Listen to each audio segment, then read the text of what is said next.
The Three Little Pigs. There was once a mother pig who had 3 little pigs. This mother pig was very poor. She was so very poor that she could not keep her 3 little ones at home. "You must go out into the world, little pigs, and seek your fortunes," the mother pig said one day. So the 3 little pigs trotted out into the world. The first little pig had not gone far when he met a man with a bundle of straw. "Please, man, give me that straw to build a house," said he. "I will," said the man. And he did, and the little pig built a house. Before long, a wolf passed that way, knocked at the door of the little straw house, and called out, little pig, let me come in." "No, no, by the hair of my chinny chin chin," answered the little pig. "Then I'll huff and I'll puff, and I'll blow your house in," said the wolf. So he huffed and he puffed, and he blew the house in, but the little pig had slipped away into the woods, so the wolf didn't make a dinner of him after all. The second little pig met a man with a bundle of twigs. "Please, man, give me those twigs to build a house," said he. "I will," said the man. And he did, and the little pig built a house. Then along came the wolf, knocked at the door, and called out, little pig, let me come in." "No, no, by the hair of my chinny chin chin," answered the little pig. "Then I'll huff and I'll puff, and I'll blow your house in," said the wolf. So he huffed and he puffed, and he puffed and he huffed, and at last he blew the house in. But the second little pig had slipped out the back door and hidden in the thicket, so the wolf didn't make a dinner of him after all. The third little pig met a man with a load of bricks. "Please, man, give me those bricks to build a house," said he. "I will," said the man, and he did, and the little pig built a house. Then along came the wolf, knocked at the door, and called out, little pig, let me come in." "No, no, by the hair of my chinny chin chin," answered the little pig. "Then I'll huff and I'll puff, and I'll blow your house in," said the wolf. So he huffed and he puffed, and he puffed and he huffed, and he huffed and he puffed, and still he could not blow the house in. At last, when the wolf found out he could not blow the little house in, he gave it up and called out, little pig, I know where there is a nice field of turnips." "Oh, do you? Where?" asked the little pig. "In Mr. Smith's field. Would you like to come with me to get some?" "Yes," said the little pig. "When?"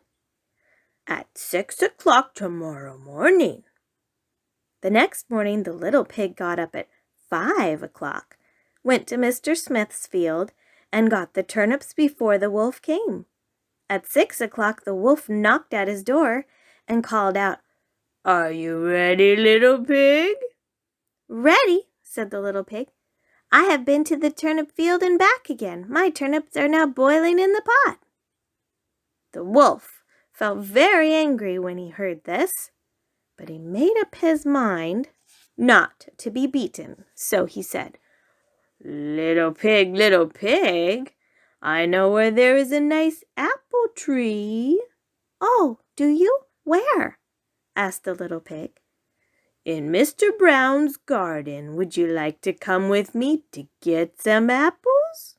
"Yes," said the little pig. "When?" "At 5 o'clock tomorrow morning."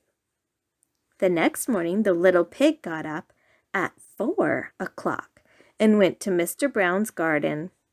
No smoke rose from the chimney of the little cottage. Very likely Mr. Brown was asleep.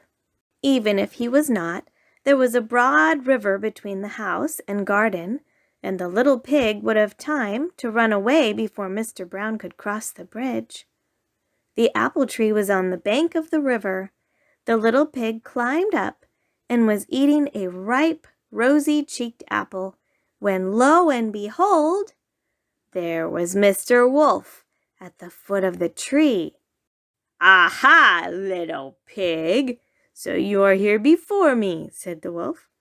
"Are they not nice apples?" "Yes, very," said the little pig, trembling. "I will throw you down one. Here you are."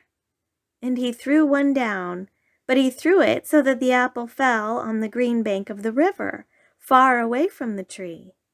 Then it rolled and rolled, and the wolf had to run a long way after it.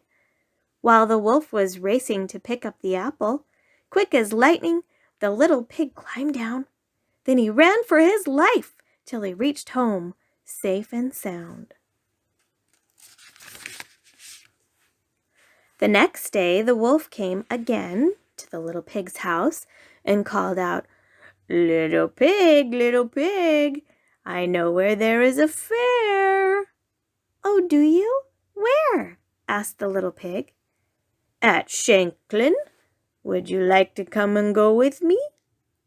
"Yes," said the little pig. "When shall you be ready to go?" "At 3 o'clock tomorrow morning." So the next morning the little pig got up at 2 o'clock, went to the fair and bought a butter churn. On his way home, what did he see but the wolf coming up the hill? He was in a great fright and did not know what to do, so he jumped into the butter churn to hide. But the butter churn turned round and did not stay still. Round and round it turned as it rolled down the hill with the pig in it. This gave the wolf such a fright that he did not go to the fair, but after resting a while, trotted slowly home. In the afternoon he went round to the little pig's house, knocked, and called out, little pig, I got a fright, I can tell you. As I went to the fair this morning, a big, round, shiny thing rolled down the hill and nearly knocked me over. When it came rolling past me, I was too much afraid to look to see what it was." "Ho, ho, ho, ho, ho," laughed the little pig. "Afraid, were you? Well, I can tell you all about that. The big round thing that rolled down the hill this morning was a butter churn that I bought at the fair, and I was inside it." Then the wolf was angrier than ever and called out, "Now, little pig, I mean to eat you up, anyhow. I'm coming down the chimney." "Oh, are you?" said the little pig. And as the wolf jumped down, the little pig took the lid off a large pot of boiling water that was on the fire. Down tumbled the wolf, right into the big bubbling pot. Then the little pig popped on the cover again.